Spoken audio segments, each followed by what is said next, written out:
في قلبي وسمعي ومقلتي ويا ربي يا فتاح افتح قلوبنا وفهم في قلبي عظم الشريعة وصلي وسلم يا إلهي لمنزلي عدد حروف بالقرآن والسورة وصلي وسلم يا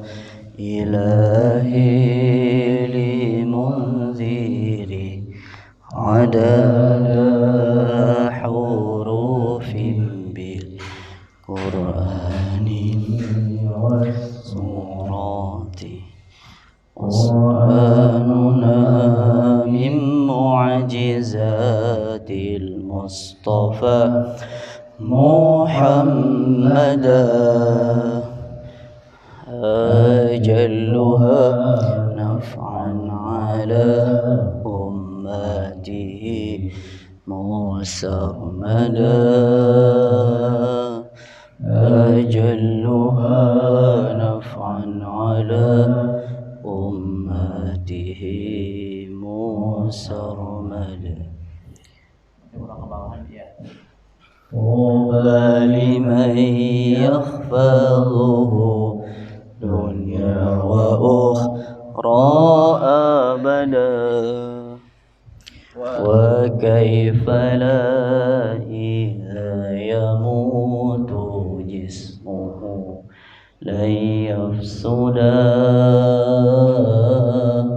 وكيف لا إذا يموت جسمه لن يفسدا مولاي صل وسلم دائما عبدا على حبيبك خير الخلق كلهم هو الحبيب الذي ترجى شفاعته لكل هول من الأهوال مقتهب يا ربي بالمصطفى بلغ مقاصدنا واغفر لنا ما مضى يا واسع الكرم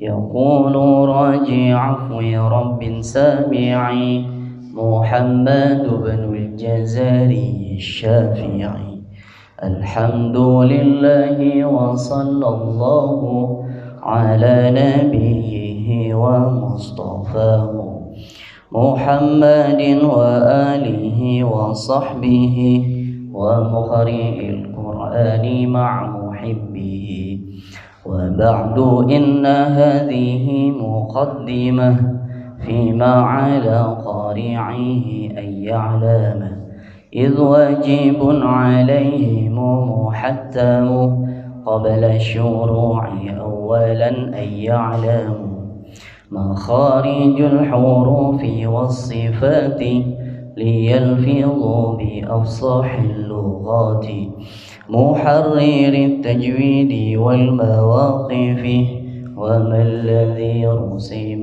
في المصاحف من كل مخطوء وموصول بها وتاء أنثى لم تكن تكتب بها مخارج الحروف 17 على الذي يختاره من اختبر، فآلف الجوف وأختها وهي حروف مد للهواء تنتهي، ثم لأقصى الحلك همز هاء، ثم لوسطه فاعل حاء، أدناه غين خاؤها والقاف، أقصى اللسان فوق ثم الكاف، أسفل والوسط فجيم الشين يا، والضاد من حافاته إذ واليا، لضرس من أيسار أو يمناها، واللام أدناها لمنتهاها، والنون من طرفه تحت جعل، والراء دانه لظهر أدخال، والطاء والدال وتا منه ومن عليا الثنايا، والصفير مستكن منه ومن فوق الثنايا السفلى، والضاء والذال وسال العليا من طرفيهما ومن بطن الشافة، فالفاء مع أطراف الثنايا المشرفة، للشفتين الواو باء ميم، وغنة مخرجها الخيشوم، صفاتها جهر ورخم مستفل، منفتح مسمتة وضد كل، مهموسها فحثه شخص سكت، شديدها لفظ أجل خاتم بكت، وبين رخو والشديد لنعمر، والسبع علو خص ضوط قط حصى، وصاد ضاد طاء ضاء مطلقة، وفر مل بالحروف المطلقة، صفيرها صاد وزاي سين، والقالات كتب جاد واللين، واو وياء سكينا وانفتها، قبلهما والانحراف سحيها، في اللام والراء بتقرير جعل، وللتفش الشين ضادا استطل.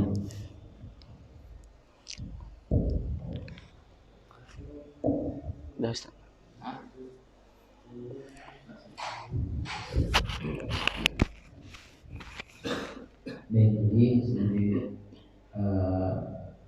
syarat untuk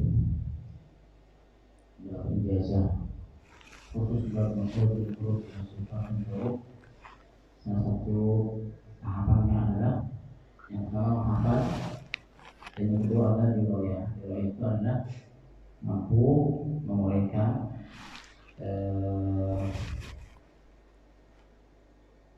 matan tersebut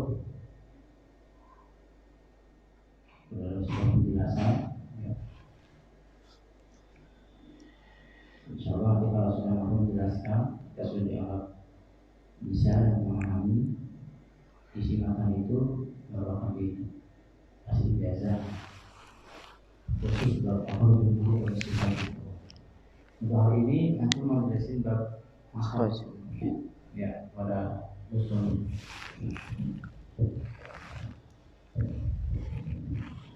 Bismillahirrahmanirrahim. Assalamualaikum warahmatullahi wabarakatuh.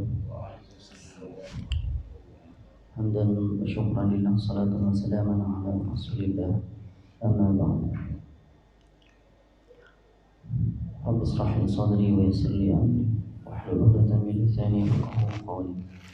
Raditu billahi rabba wa bil islami dina, wa bi Muhammadin nabiyya wa rasula. Rabbi zidna ilma wa rizqna fahma, ya rabbal alamin. Allahumma ighfir li wa li walidayya wa lil mu'minina amin ya rabbal alamin. Bismillahirrahmanirrahim. Alhamdulillah, malam ini saya akan menjelaskan yaitu matan bab makharijul huruf. Nah, mungkin kita sudah mendengarkan guru kita, ustaz kita menjelaskan, maka saya coba menguraikan semampu yang beliau jelaskan, saya tuangkan dalam sebuah media yang mungkin nanti kita bisa belajar bersama, mengulang kembali, atau bisa dikoreksi langsung jika terjadi kesalahan. Nah, kita sambil berbincang-bincang. Nah, ini adalah bab makharijul huruf. Nah, yang perkenalkan ini guru saya. Seandainya saya menjelaskan di luar mungkin. Jadi medianya saya buat ini seakan-akan saya menjelaskan di luar. Beliau sudah punya sanad dari Sefijoti Abu Huzimah dan dari Palestina juga, ini belum diberitahu gurunya. Ini sertifikat yang beliau miliki. Nah, ini adalah guru kami. Kemudian saya juga sudah sempat bertemu dengan Syekh Jeffrey, belajar sedikit beberapa hari. Tapi saya fokus ke Ustaz Ubaidiyah, yaitu setiap hari Minggu yang sekarang ini kita laksanakan. Nah, kita langsung ke bab makharijul huruf. Saya coba menjelaskan seperti yang beliau jelaskan kepada saya, kepada kami sebelumnya. Saya sama Yani sebenarnya berdua kemarin. Jadi saya coba menjelaskan seperti yang beliau jelaskan kepada kami. Berbicara tentang makharijul huruf, maka kita berbicara tentang alamat huruf. Nah, kalau berbicara tentang alamat berarti penjelasannya adalah di mana. Jadi kita bisa memastikan rumah saya di mana? Oh, di Klodkau. Di bagian mana itu? Oh, di pinggir jalan di sebelah sini. Itu rumah saya. Nah, jadi pasti dia. Jadi kalau alamat huruf itu harus pasti. Kalau bukan di sana berarti bukan rumah saya. Itu yang tentang huruf. Atau beliau mencontohkan misalkan antara bunyi spidol dengan papan dan spidol dengan besi. Kalau misalnya spidol dengan besi bunyinya karena nggak, atau misalkan saya contohkan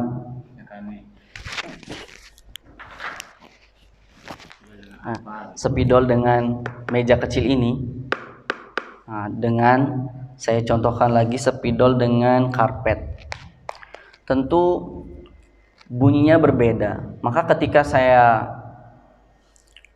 tumbuhkan antara dua partikel, yaitu spidol dengan meja, bunyinya pasti seperti ini. Ketika dengan karpet pasti seperti ini. Kalau saya ingin, niat saya menyebutkan bunyi spidol dengan karpet, tetapi saya malah tumbuhkan spidol dengan meja ini, maka pasti itu salah. Karena huruf itu pasti dia letaknya di mana. Jadi kita akan membahas lebih khusus tentang bab makharijul huruf ini adalah di mana. Hanya itu. Tentang bab sifat nanti ada babnya. Yang pertama, kita akan belajar tentang pengertian makhraj. Apa itu makhraj? Menurut bahasa, makhraj itu adalah tempat keluar. Nah, sedangkan menurut istilah, makhraj itu adalah mahallul khuruj wa tamyizihi haitsu yanqati'u as-sautu 'indahu fayatamayyazu 'an ghairihi. Itu makharijul huruf, mahallul khuruj, yaitu tempat keluarnya huruf, dan letaknya adalah pada saat terputusnya suara. Jadi ternyata menurut istilah itu makhraj itu letaknya itu pada saat terputusnya suara atau disukunkan. Misalkan wawu disukunkan, kalau kita mau baca wawu itu au, seperti itu, bukan wa, karena kita harus sukunkan. Jadi untuk menjelaskan letaknya, maka kita harus sukunkan agar bisa membedakan antara huruf yang satu dengan yang lainnya. Karena kalau misalnya kita sudah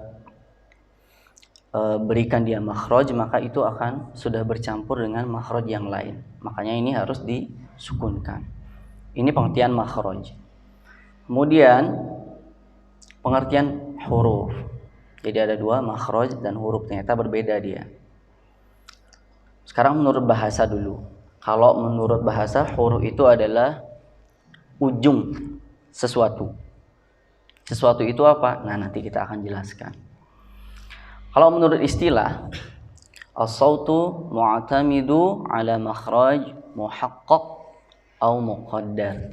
Jadi muhaqqaq atau muqaddar.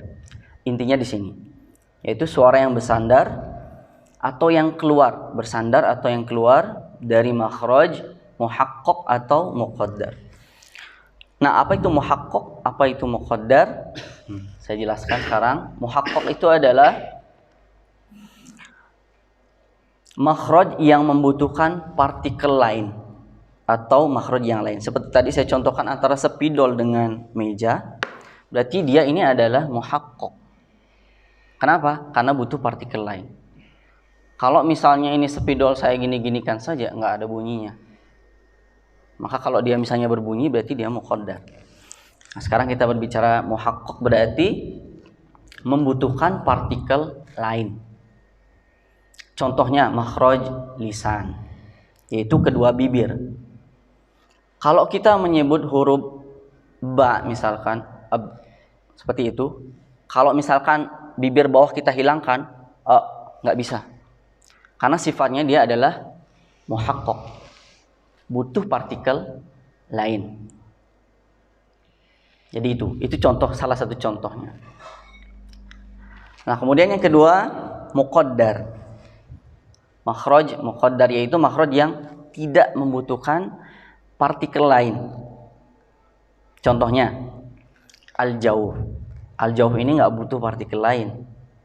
Misalkan kita mau menyebutkan huruf alif, nggak ada partikel lain. Beda seperti yang tadi, butuh partikel lain.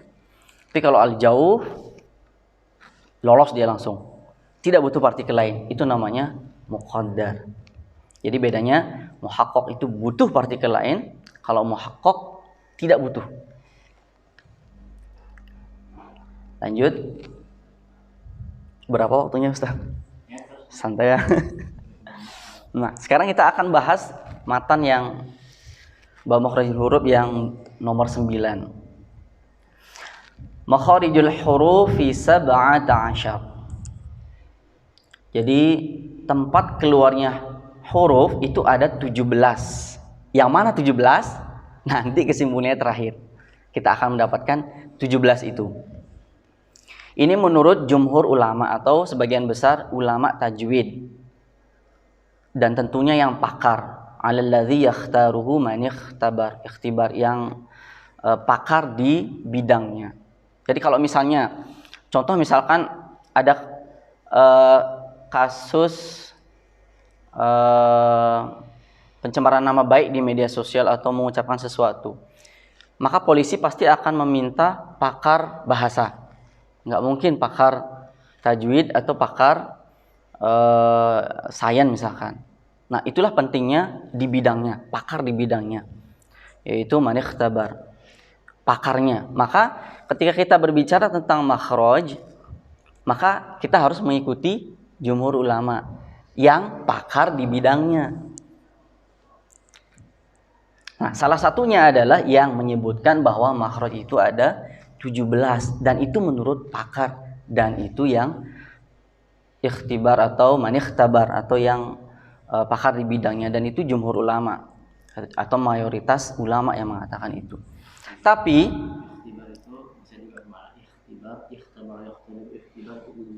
ujian ya,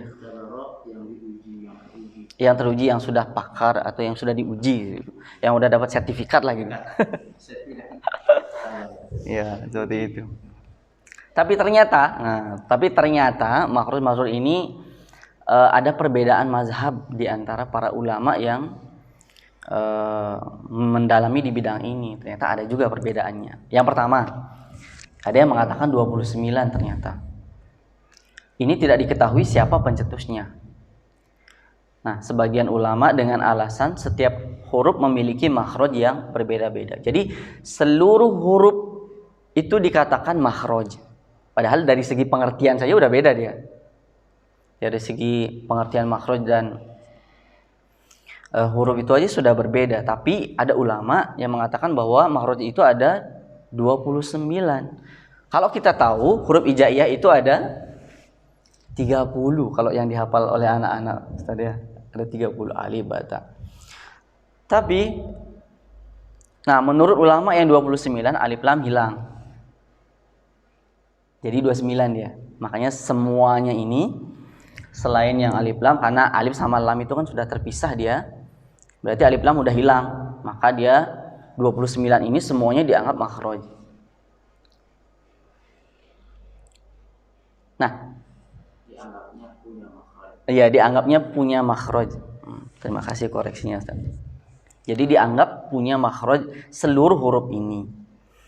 Nah, ternyata di sini ada alif yang sebenarnya alif itu ya pingin tampil aja dia. Kalau kita lihat sebenarnya ada 28. Karena alif pingin tampil jadi ya muncul dia alif ini. Seperti itu.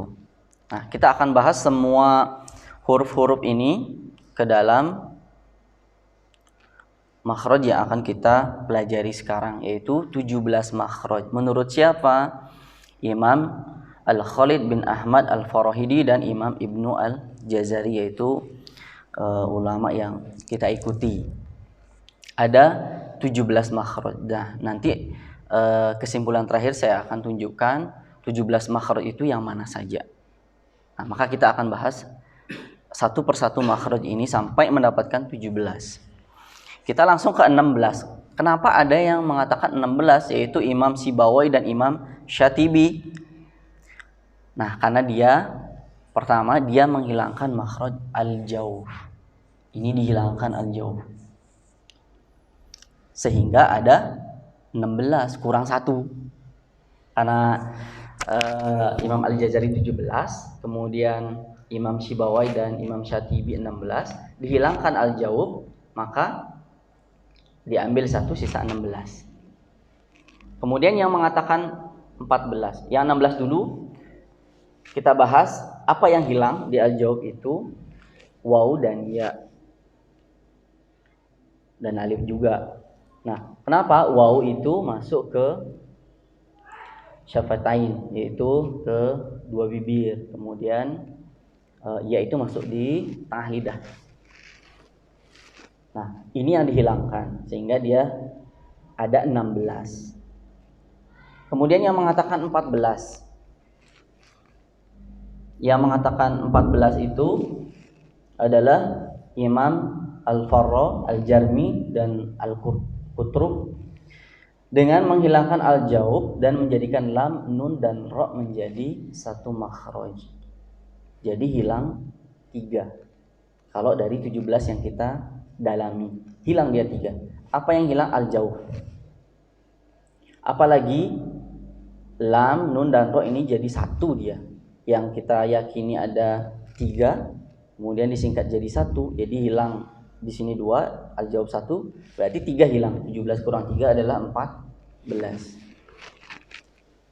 Itu menurut Imam Al-Farra, Al-Jarmi dan Al-Qutrub. Kita lanjut. Pembagian makhraj ini selingan saja.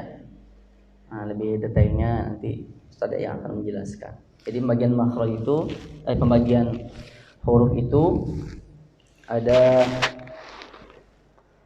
sab'atul huruf, yaitu 7 huruf dalam ilmu qiraat. Kemudian ada huruf ma'ani, namanya huruf yang memiliki makna. Kemudian ada huruf yang tidak memiliki makna, namanya mabani. Ada yang asli, ada yang far'i. Nah, nanti mungkin bisa lebih jelas menjelaskannya. Ini hanya menyinggung saja. Nah, makhraj itu dibagi menjadi 2. Secara umum dan khusus. Secara umum namanya makhraj 'am, secara khusus namanya makhraj khas. Ada 2 jenis makhraj ternyata, yaitu umum dan khusus. Yang umum itu ada 5 yang kita mungkin sudah akrab, yaitu al-jawf, al-halki, al-lisan, asy-syafatain dan al-khayshum. Jadi ada 5. Yang pertama al-jawf, nanti saya akan jelaskan lewat gambar. Al-jawf itu adalah rongga yang membentang dari kerongkongan hingga mulut. Waalaikumsalam. Jadi kalau bahasanya Syekh Jafri ini dari kerongkongan hingga mulut. Nanti saya akan sampaikan kerongkongan yang mana. Selamat datang Ustaz. Nah, kemudian yang kedua ada tenggorokan, yaitu al-halqi, kemudian al-lisan, ada lidah, kemudian asy-syafatain, dua bibir, kemudian al-khayshum atau rongga hidung. Ini adalah makhraj yang umum. Jadi umum dia sifatnya.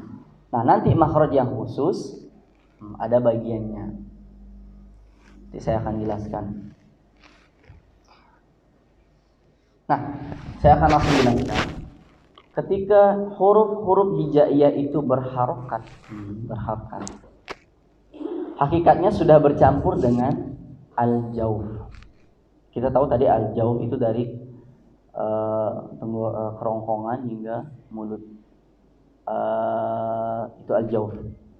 Nah, hakikatnya ketika huruf-huruf hijaiyah itu sudah berharokat, maka dia sebenarnya sudah bercampur dengan al-jawf. Misalkan huruf ba, kalau kita kasih fathah, ba, ini al-jawf. Jadi sebenarnya dia udah bercampur ya. Mim misalkan ma, al-jawf udah masuk dia, bercampur dia. Kenapa? Karena sudah dikasih harokat. Jadi hakikatnya dia sebenarnya sudah bercampur dengan makhraj yang lain. Nah, sekarang saya akan contohkan huruf ha misalkan. Kalau kita sukunkan nah, seperti itu. Kalau kita harokatkan ha seperti itu, dia udah bercampur dengan al-jawf. Nah, kalau sudah dikasih harokat, dia berapa harokat? Dikasih fathah berapa harokat misalkan? Nah, dia adalah satu harokat dengan setengah alif. Karena dia satu harokat berarti dia setengah alif. Nah, yang paling pantas menemani fathah yaitu alif. Yang paling pantas menemani fathah yaitu alif. Karena fathah itu memang dari alif. Jadi harokat fathah diambil dari alif. Maka yang pantas menemani fathah yaitu alif. Itu. Yang kedua, akan kita bahas alif, waw dan ya. Waw. Kalau disukunkan. Kalau dikasih harokat dhamma, kita tahu harokat dhamma ini asalnya dari waw. Maka yang paling pantas menemani adalah yaitu diambil dari waw. Jadi harokat dhamma ini diambil dari waw. Makanya hu. Nah, kira-kira berapa harokat dia? 2 harokat. Hu, 2 harokat, berarti dia satu alif. Sekarang kita bahas yang ketiga yaitu ya, i. Nah, merupakan asal dari harokat kasrah. Ini ya. Nah, ya sukun sebelumnya kasrah. Nah, ini kemarin yang saya bingung yang saya tanyakan ke Ustaz. Ya sukun yang kalau dia sebelumnya kasrah ternyata ini berbeda ininya perlakuannya.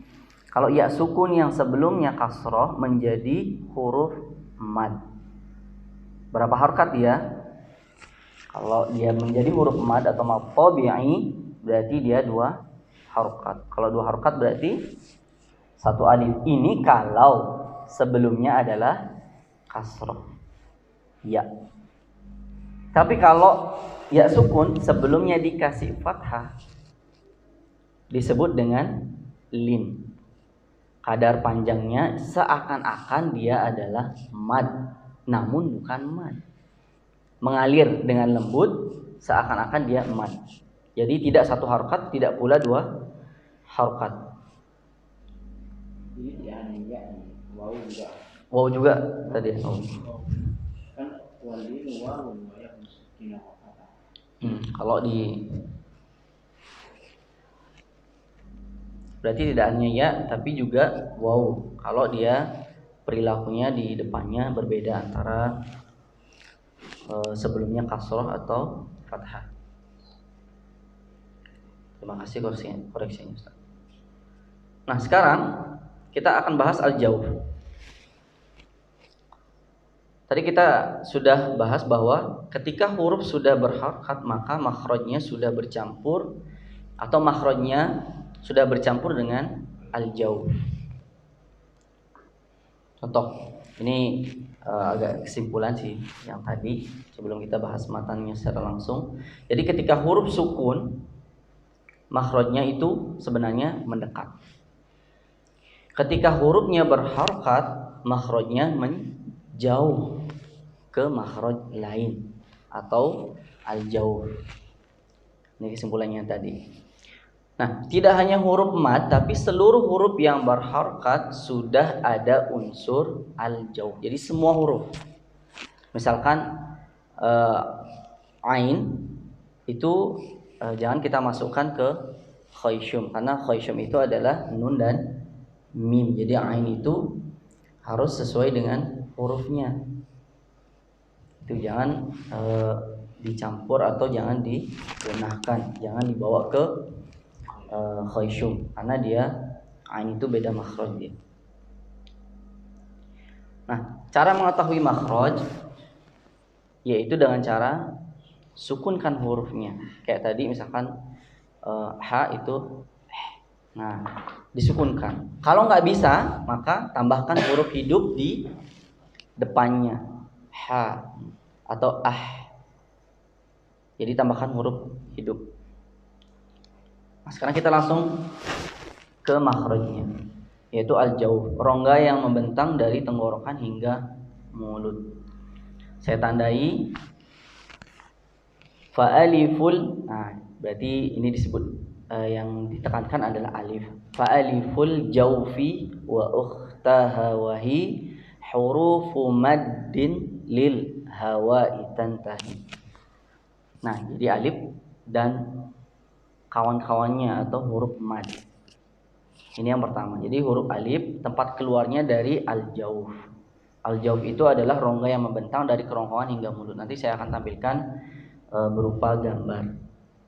Begitu juga kawan-kawannya yang tergabung dalam kelompok mad, yaitu alif, waw, dan ya. Nah, kalau kita menyebutkan huruf al-jawf, bagaimana cara berhentinya? Ya, berhentinya adalah sehabisnya nafas kita. Kalau habis ya habis. Habis. Jadi sepanjang nafas kita masih bisa. Kalau sudah habis berarti kita habiskan.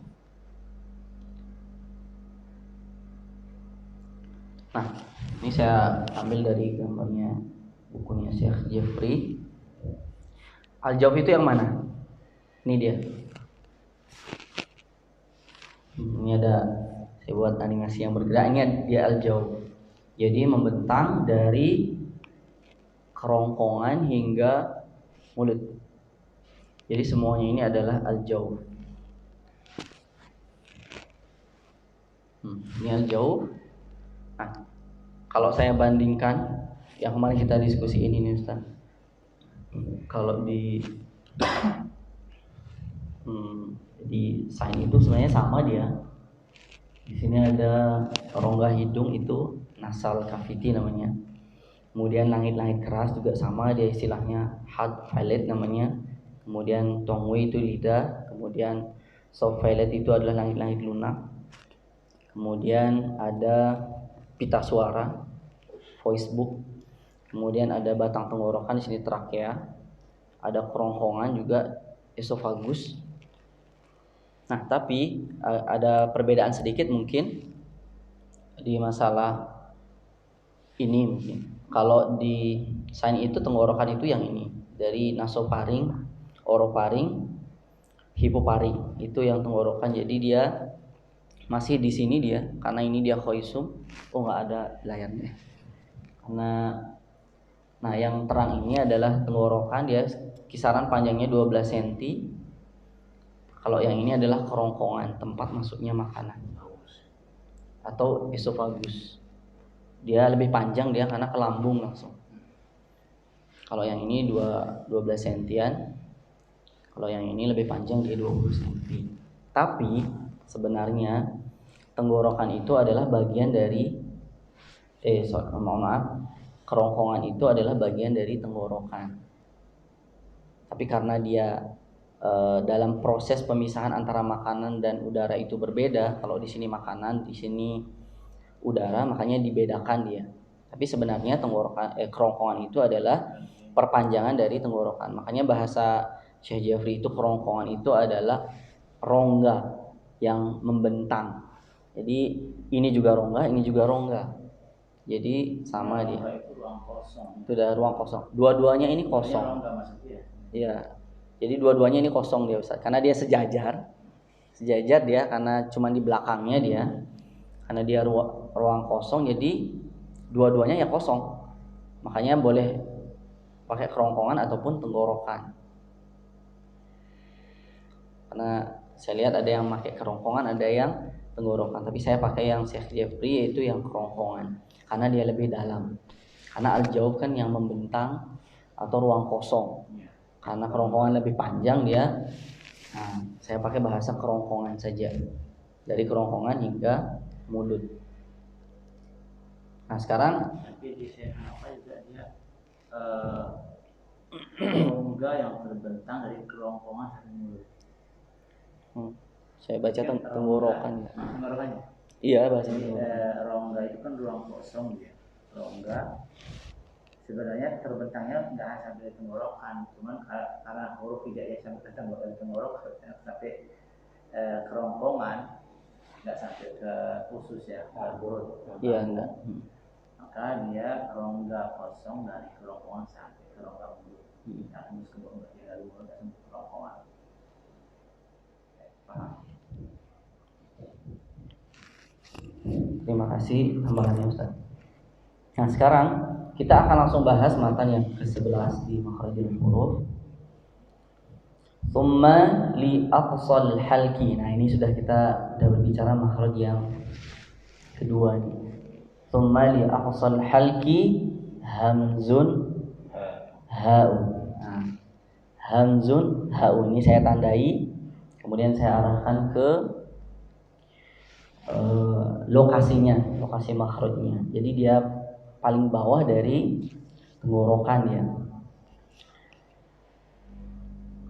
Nah, tsumma li wasdihi fa'ainun ha'u. Nah, kita bahas ini dulu. Kemudian untuk makhraj pangkal tenggorokan, aqsal halki namanya, pangkal tenggorokan. Jadi yang kedua itu aqsal halki, al-halki.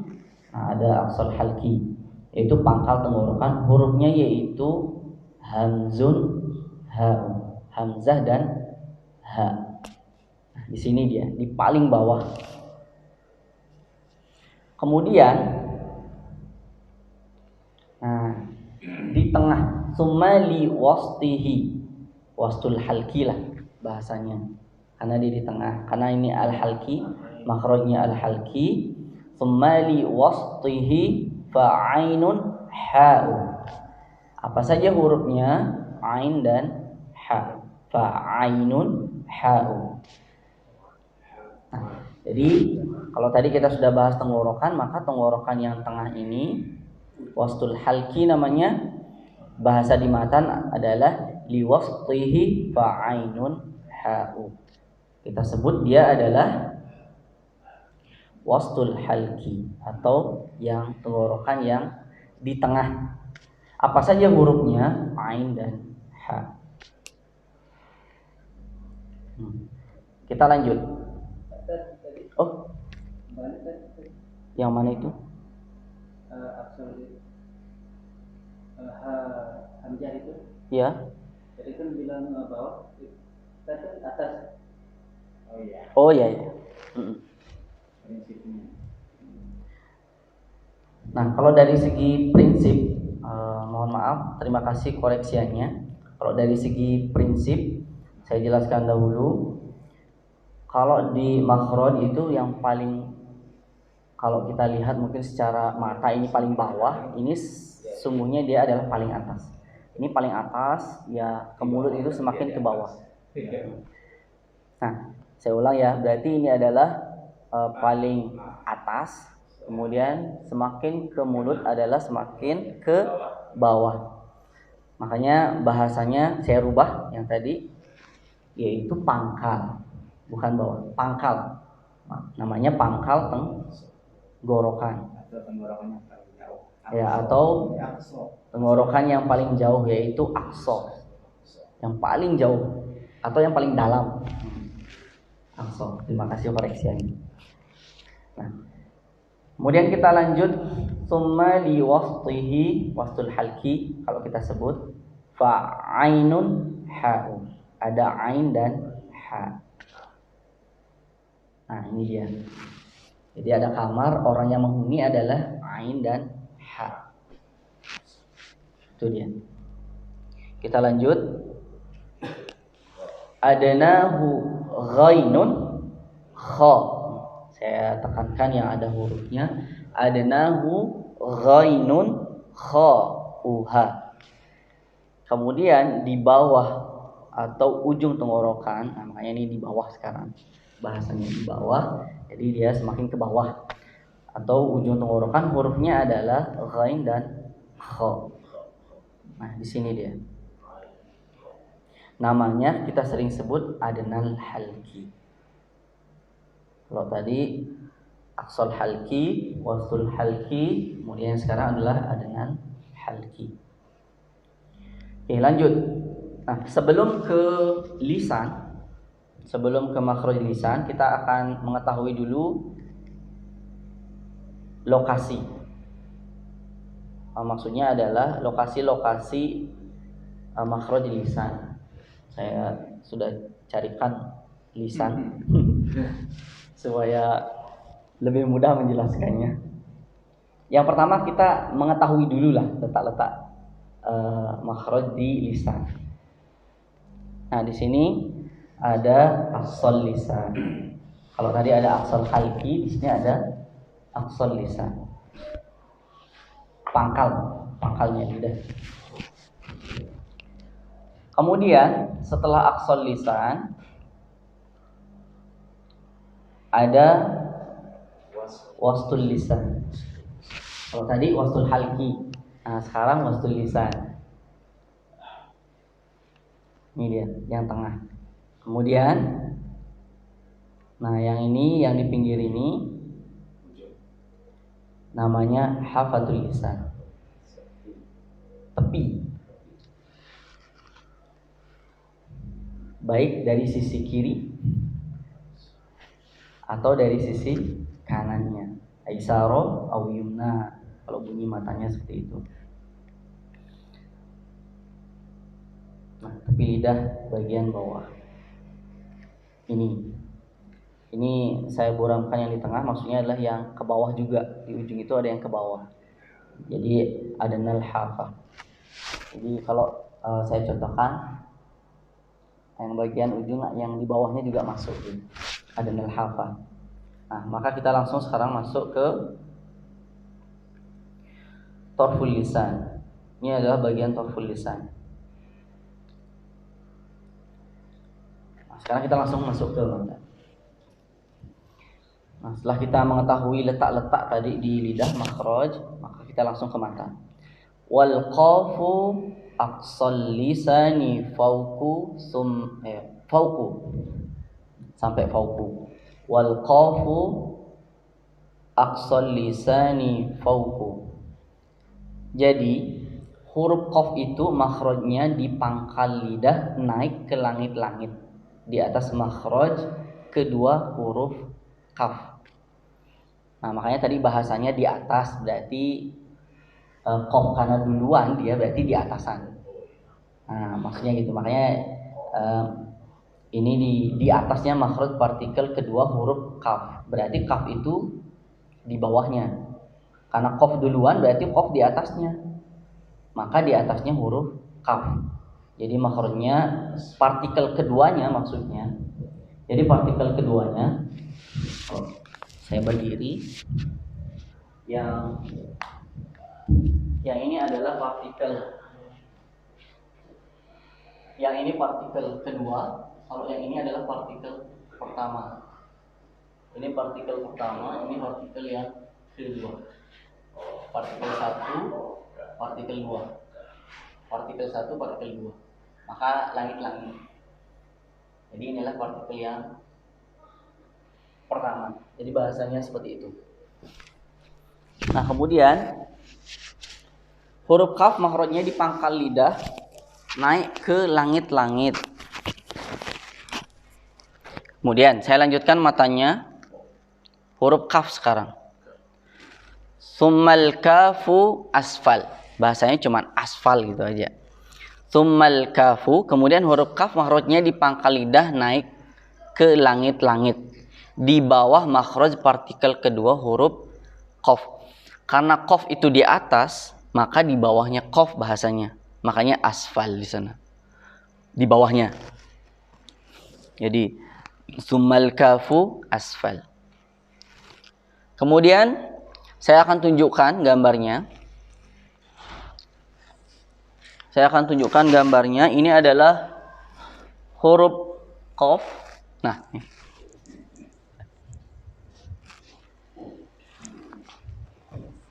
Makasih, Ustaz. Nah, ini adalah huruf qaf. Jadi ini adalah partikel pertama dan ini adalah partikel keduanya. Saya ulang, ini adalah partikel pertama, ini adalah partikel kedua. Kalau huruf kaf, ini adalah partikel pertama, ini partikel keduanya. Nah, kalau bahasanya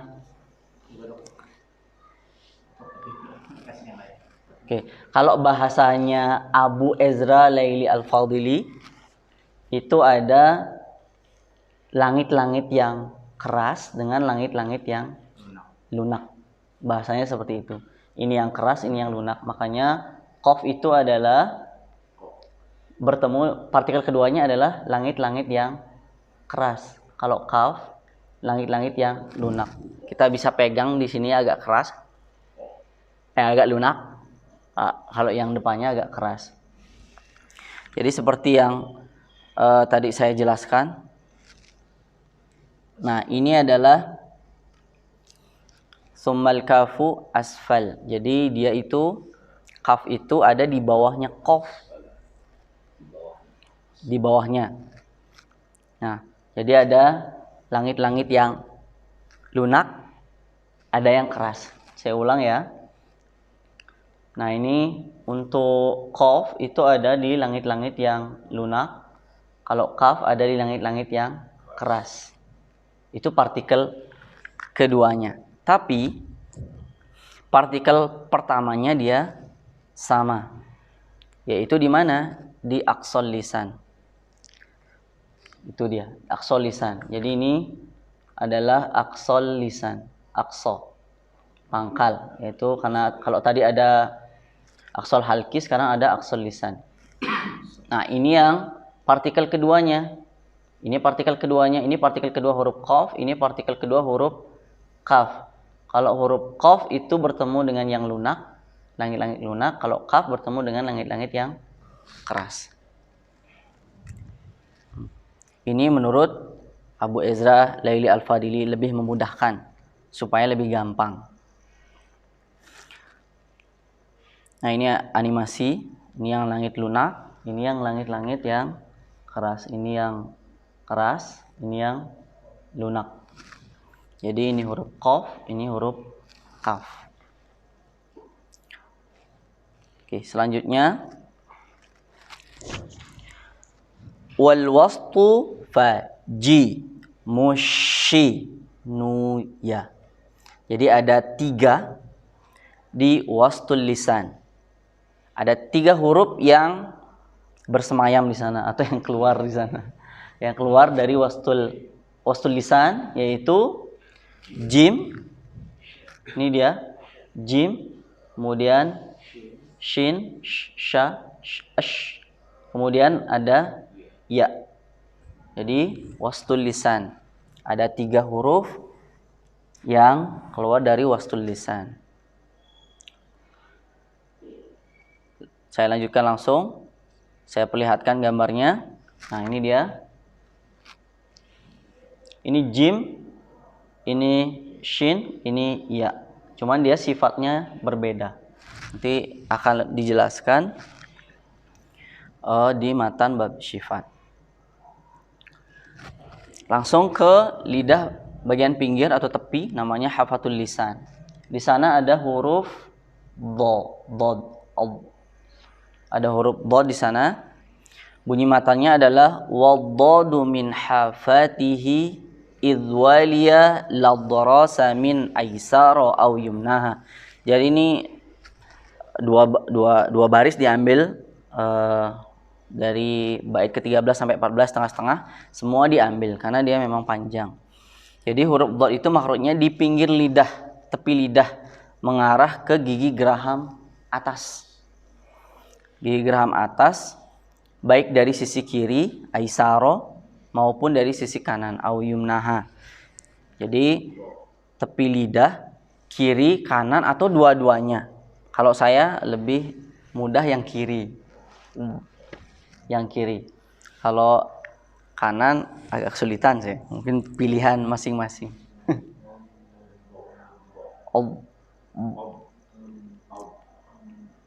Nah, ini adalah letaknya. Dod ini keluarnya baik dari sisi kiri aisaro maupun dari sisi kanan au yumnaha, mengarah ke gigi geraham. Sisi kiri, sisi kanan atau dua-duanya. Ini dod.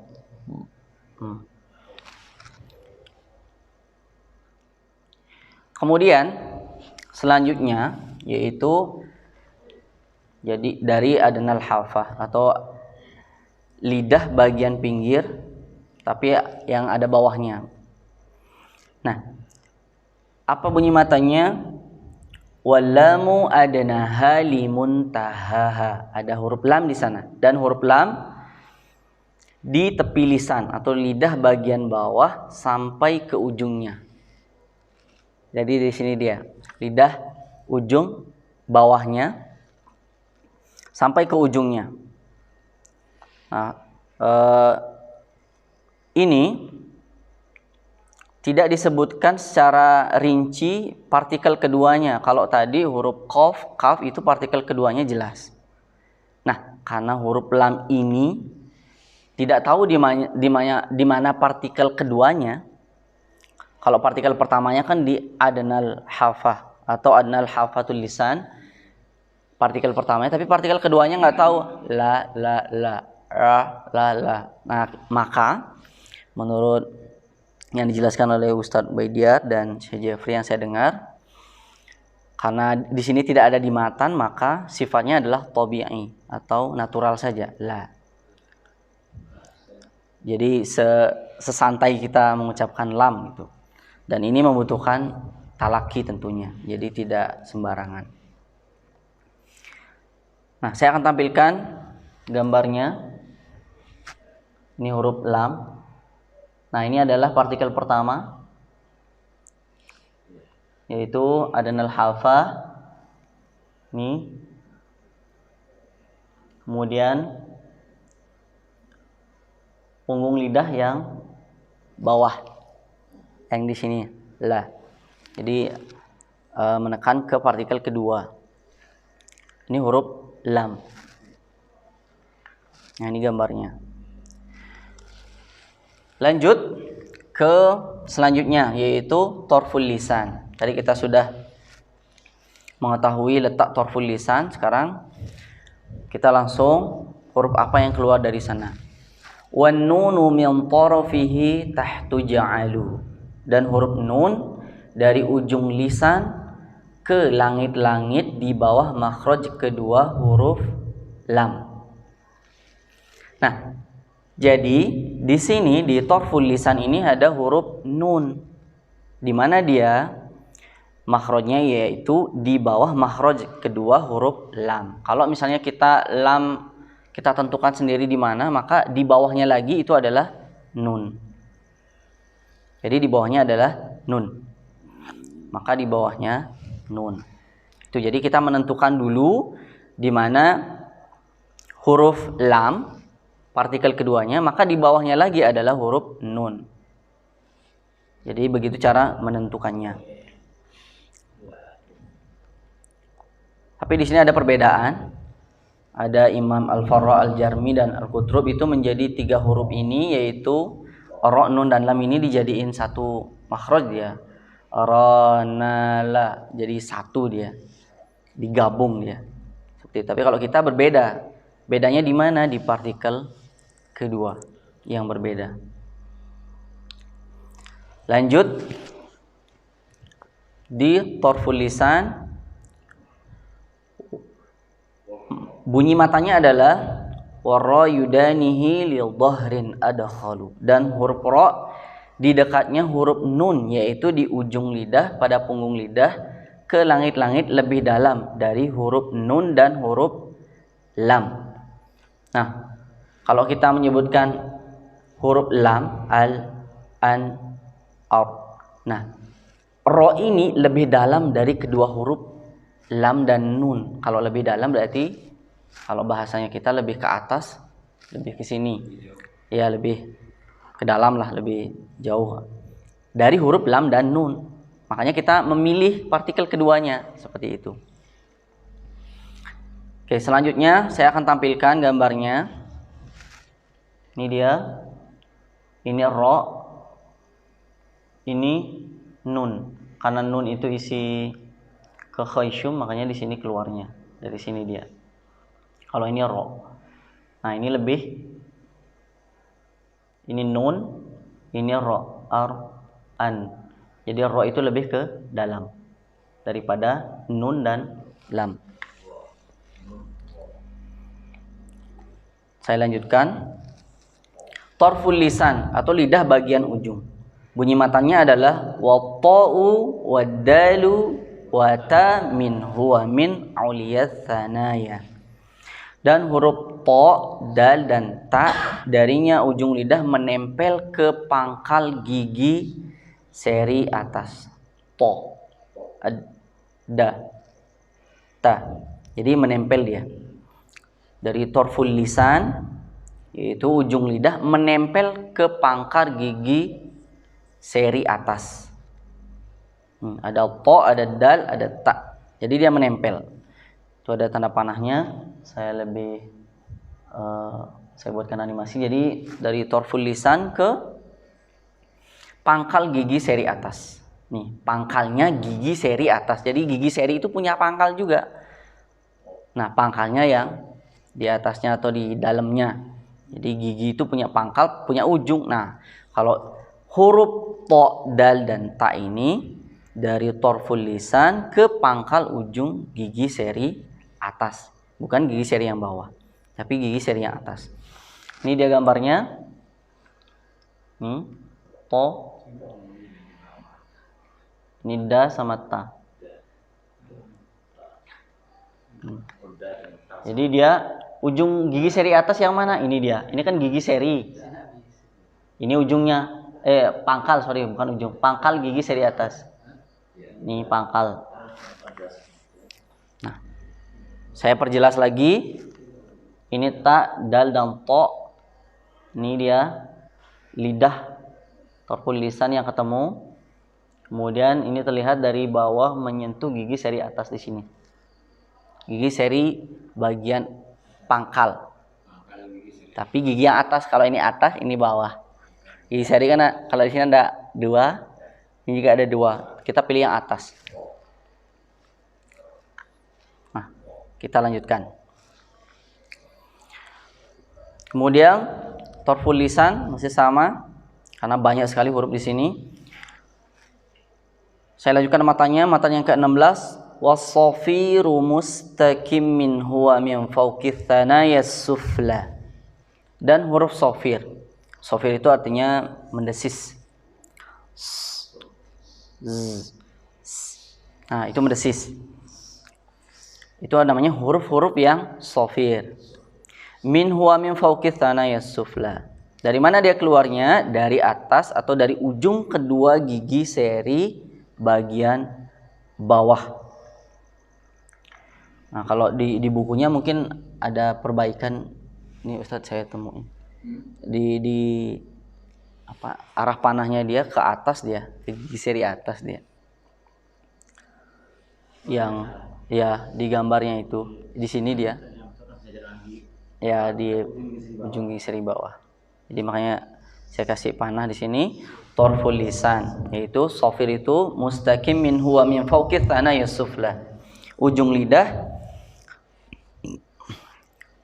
dan dari atas ujung kedua gigi seri bagian bawah. Jadi torful lisan ketemu dengan gigi seri bagian bawah, ujungnya sejajar dia. Nah ini dia gambarnya. Nih, ini gigi bagian bawah, seri bawah, bertemu dengan ujung lidah. Ya, karena dia sofir dia. Ini sod, ini sin, ini z.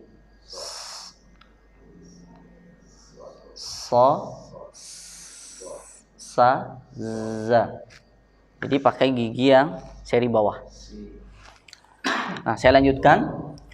Wadda'u wadzalu wathalil ulya. Dan di matan yang ke-17 ini kita temukan ada huruf dhad, za dan tha. Wadda'u, wadda'u, wadda'u, wadzalu wathalil ulya. Jadi ada huruf za, za dan tha. Jadi masih di torful lisan karena banyak sekali huruf yang ada di lisan ini. Tapi di sini di ujung lidah yang menempel ke ujung gigi seri atas. Ujung gigi seri. Kalau tadi pangkal gigi seri atas.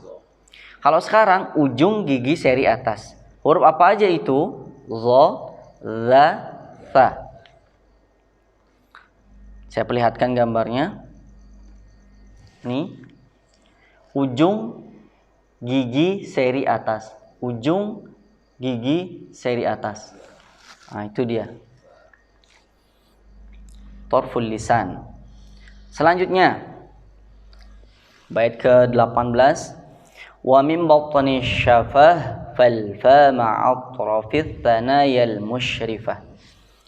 Dan dari badan bibir bawah, makhraj huruf fa bertemu ujung gigi seri bagian atas. Jadi ini ujung gigi seri atas bertemu dengan badan bibir bagian bawah. Fa, bukan pa. Kalau pa ini syafatain jadinya pa. Tapi karena ini ujung gigi seri atas, fa. Jadi ujung gigi ketemu dengan bibir bawah. Ya. Nih, fa, af. Ini dia gambarnya. Ujung gigi seri atas ketemu dengan bibir bagian bawah, fa.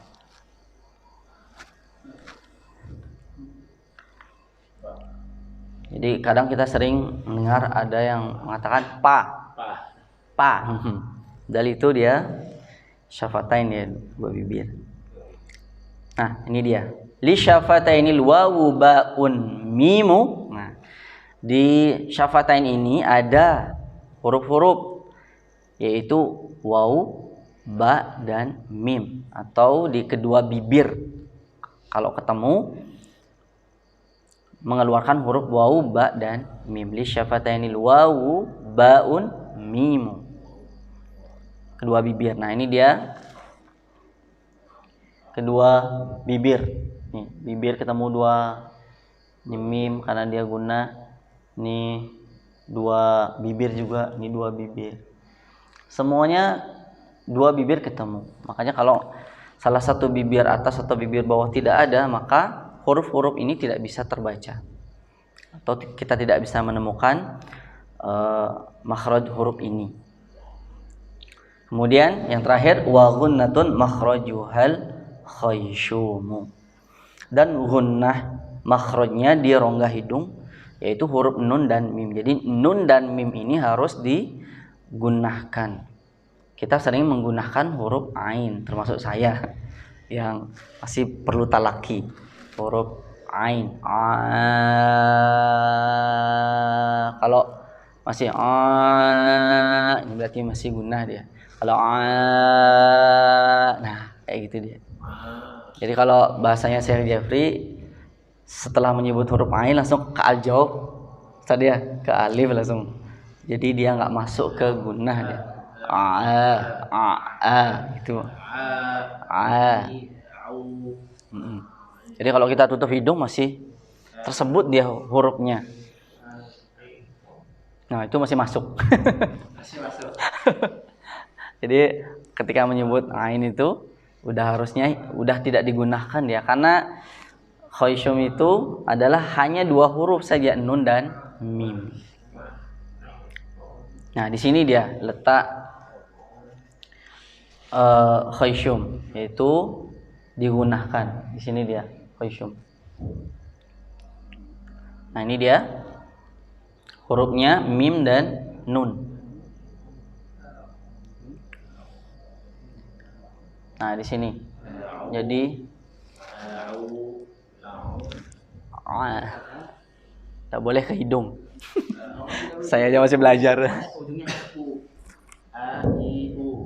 Itu udah sukun huruf main yamna'un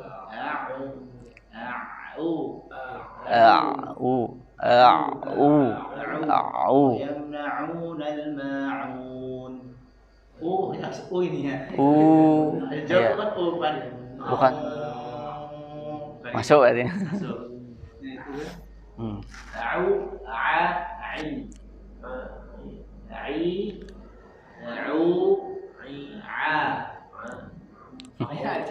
Iya. Nanti mungkin dijelaskan lebih detail sama ustaznya. Mungkin kita perlu talaki. Nah, terakhir ini slide terakhir. 17 makhraj yang disinggung tadi di matan pertama. Makharijul hurufi 17. Inilah dia yang sudah kita rinci. Yang pertama adalah al-jauf. Kemudian ya al-jauf itu ada alif, waw dan ya, ada alif dan mad. Kemudian ada al-halki, ada hamzah, ha, ain, ha, ghain, kha. Jadi itu yang kedua, yang ketiga, yang keempat. Kemudian di al-lisan, ini al-lisannya paling banyak sekali. Itu yang kelima itu ada qaf, yang keenam ada qaf, yang ketujuh ada jim, shin, ya, yang kedelapan ada dal. Kemudian yang ke-9 ada lam, yang ke-10 ada nun, 11 ada ro, 12 ada ta, da, ta. Kemudian yang ke-13 ada sa, sa, za. Kemudian yang ke-14 ada za, za, fa. Kemudian yang keempat, makhraj yang keempat yaitu syafatain. Huruf-huruf yang keluar yang ke-15 adalah fa. Yang ke-16 waw, ba, mim. Yang kelima yaitu rongga hidung khayshum, yaitu masuk ke 17 jadinya, yaitu huruf gunnah mim dan nun. Nah, maka bait yang pertama ketika kita menyebut makharijul hurufi 7 atau 17, inilah yang dimaksud 17 yang sudah kita bahas dari awal sampai akhir. Terima kasih. Mungkin Ustadz akan menjelaskan tentang ain tadi. Saya juga perlu belajar lagi biar tidak masuk ke hidung. Sekian. Alhamdulillah. Assalamualaikum warahmatullahi wabarakatuh. Jadi kan ain itu kan sudah jelas. Ain itu dari mana? Dari wasful halki. Ini ta'amun ain habu. Wasfihi ta'amun habu. Sukun huruf ain seperti apa? Tadi cara mengenali makhraj ain. Cara mengenali makhrajnya adalah dengan mensukunkan. Kalau kita nggak bisa baca sukunnya, ditambahkan huruf hidup sebelumnya. Nah,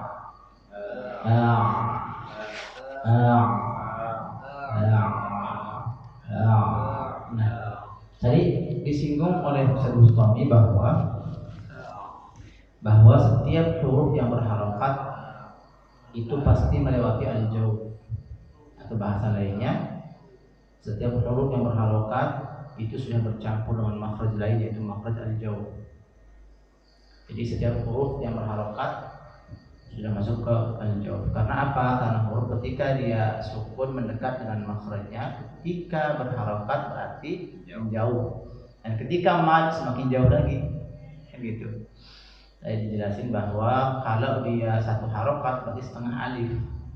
Dan memang fathah itu diambil dari huruf alif. Kemudian dhammah diambil dari huruf waw, ya diambil dari huruf kasrah diambil dari huruf ya. Karena itu disebut huruf mad. Nah maka huruf apa saja termasuk ain berarti dia harus masuk al-jawf. Tetapi memang untuk huruf ain ini banyak yang kepleset masuknya ke hidung. Apalagi kalau setelahnya ada huruf nun yang memiliki sifat gunnah juga. Wa yamna'unal ma'un. Gitu. Caranya kemarin kan Syekh Jafri juga menuliskan dia. Caranya itu jadi misalkan ain mungkin ain.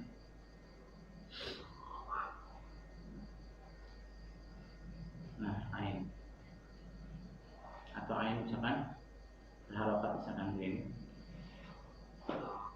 Berarti kan pertama kali kan sukun hurufnya dulu, wastul halqi kan.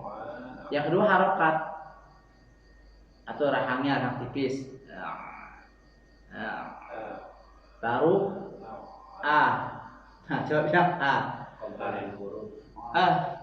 Jadi misalkan kita baca ini misalkan